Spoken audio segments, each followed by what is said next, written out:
IndiGo is India's largest airline. It controls 65% of the domestic market. It flies over 120 million passengers a year. It was built from scratch in 2005 and became profitable faster than almost any airline in history. So, when they needed a new CEO, they didn't pick an Indian aviation veteran.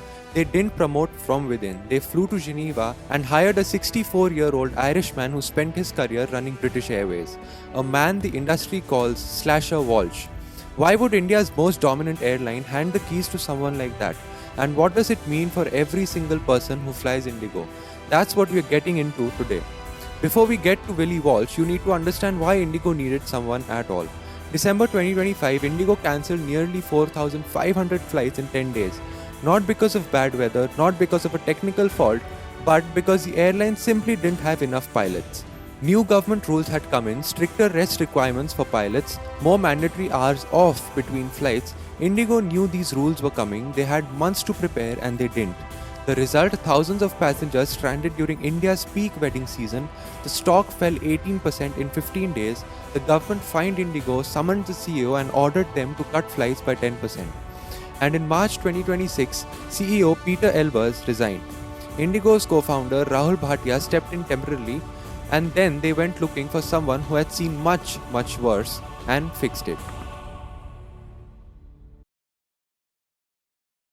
Part 1. Who is Willie Walsh? Willie Walsh started his career not in a boardroom but on a flight deck. He joined Aer Lingus as a cadet pilot in 1979 at the age of 18. He flew commercial aircraft for years before moving into management. By 2001, he was CEO of Aer Lingus, a near bankrupt Irish airline that was losing money fast after the 9/11 collapse in air travel. Walsh's solution was brutal but effective. He cut 2,000 jobs, slashed costs, and turned the airline into a low-cost carrier to compete with Ryanair. It worked. The airline survived, and Walsh earned a nickname that followed him everywhere: Slasher Walsh. In 2005, he moved to British Airways. He steered it through the 2008 financial crisis. Then in 2011, he pulled off one of the biggest deals in aviation history, merging British Airways with Spain's Iberia to create International Airlines Group, or IAG. He ran that for nearly a decade. By the time he left in 2020, IAG's operating profits had grown from £503 million to £2.5 billion under his watch. Then from 2021, he became Director General of IATA, the global body that represents airlines worldwide.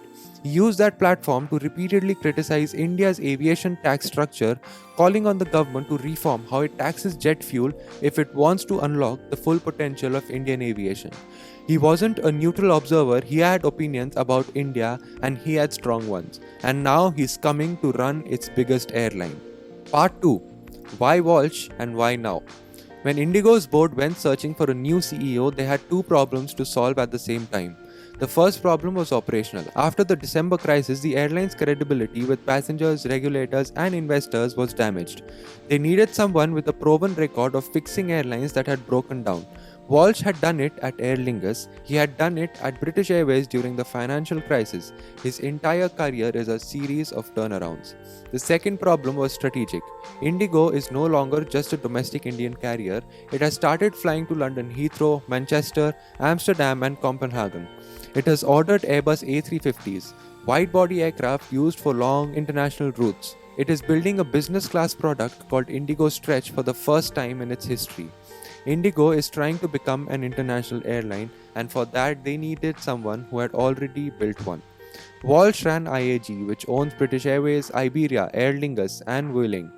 He knows how to run a multi-brand airline group. He knows long-haul economics, he knows premium cabin strategy, and he knows how to compete with Air India, Emirates, and Qatar Airways on international routes, because he competed with all of them. The board made a calculated bet: fix the operations, then build the global airline. One person, two jobs. Part 3. The tension nobody is talking about. Here is the interesting part. IndiGo was built on one idea: cheap, efficient, no-frills flying. Get you from A to B on time at the lowest possible price, no meals, no frills, bare minimum. That's the low-cost model. That model made IndiGo one of the most successful airlines in the world, and Walsh's nickname Slasher comes from the same philosophy. Cut what doesn't need to be there, focus on what makes money, don't waste. So in some ways, Walsh and IndiGo are a perfect match. But here is the tension. The same IndiGo is now trying to sell you a business class seat on a flight to London. They want premium passengers and they want corporate travelers. They want the kind of customer who cares about the seat, the meal, the lounge, and not just the price. That is a completely different airline. That is a British Airways customer, not an IndiGo customer. Walsh spent years at British Airways making the premium experience work, but analysts have also noted that his approach tends to be better for investors than for passengers. Cost discipline is his instinct, and if cost discipline and premium ambition pull in different directions, which one does Walsh choose? This is a question IndiGo's passengers and investors will be watching very closely from August 2026. Part 4. What it signals about Indian aviation. Step back for a moment and look at the bigger picture. This is not the first time India's airlines have hired foreign leadership. Peter Elbers, who Walsh is replacing, came from KLM. Air India's CEO Campbell Wilson came from Singapore Airlines' low-cost arm Scoot. India's aviation market is growing faster than almost anywhere in the world.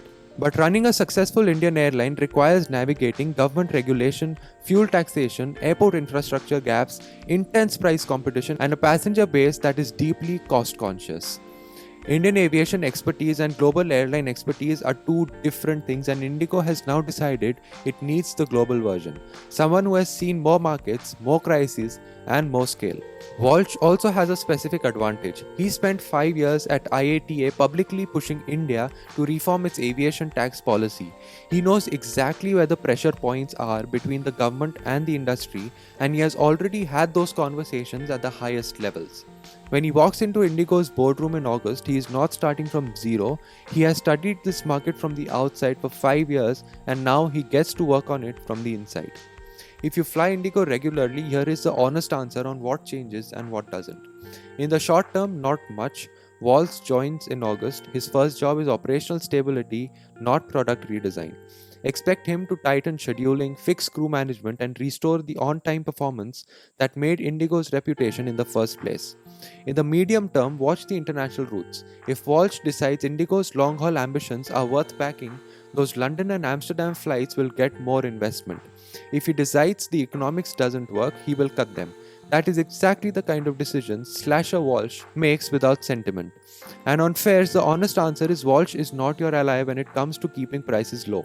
He is very good at finding revenue where it didn't exist before. That is not always good news for the person booking the ticket. Now, IndiGo hired one of the toughest, most experienced airline bosses in the world at a moment when it desperately needed someone who had seen worse and survived. Whether that is good news for passengers or just for shareholders, that is genuinely up for debate. Here is my question for you. Do you think IndiGo can become a real international airline, or should it stick to what made it great in the first place? Tell me in the comments. Till then, like, share and subscribe. I'll see you in the next one. New video every Thursday at 7 p.m.